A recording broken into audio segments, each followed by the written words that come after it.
Assalamualaikum dan salam sejahtera. Saya Kaisara dan saya Linda selaku wartawan TV PSS. Linda, awak tahu tak hari ni ada program? program apa ya? Sekejap lagi kita ada program gerakan anti buli dan salah laku seksual. Oh, tak sabarnya. Kita kena pergi cepat. Apa tunggu lagi? Ayo.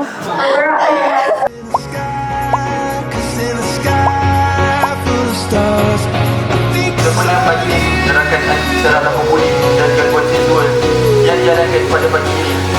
Tanpa melengahkan masa lagi, mari menjemput yang terkenal Renisa.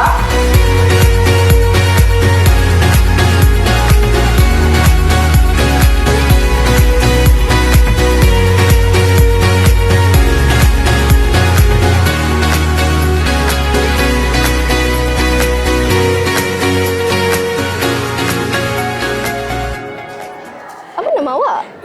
Nama saya Diana. Boleh saya tanya apa maksud buli? Buli ialah perbuatan yang menyakiti orang lain secara emosi, fizikal dan mental. Okey, terima kasih. Sama-sama.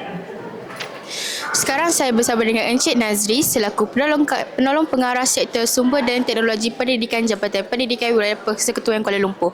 Tuan, boleh tuan ceritakan tujuan program ini dianjurkan? Terima kasih. Baik,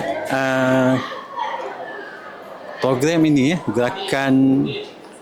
gerakan anti salah laku dan buli seksual yang diadakan di seluruh sekolah di Malaysia ini. Baik, bertujuan untuk kita mengurangi dan kalau boleh kita tak nak ada lagi kes-kes buli dan gangguan anti seksual yang berlaku di sekolah. Kita nak jadikan sekolah ni tempat yang selamat untuk anak-anak murid kita. Kita tak nak nanti akan ada lagi peningkatan kes-kes buli terutama yang di sekolah yang kita nak kekang sekarang yang berlaku di sekolah. Itu antara tujuan kita adakan gerakan anti buli dan salah laku gangguan seksual dan kita harapkan berdasarkan pada data 2024 2025 kita akan ada pengurangan dalam kes anti buli dan gangguan seksual di sekolah.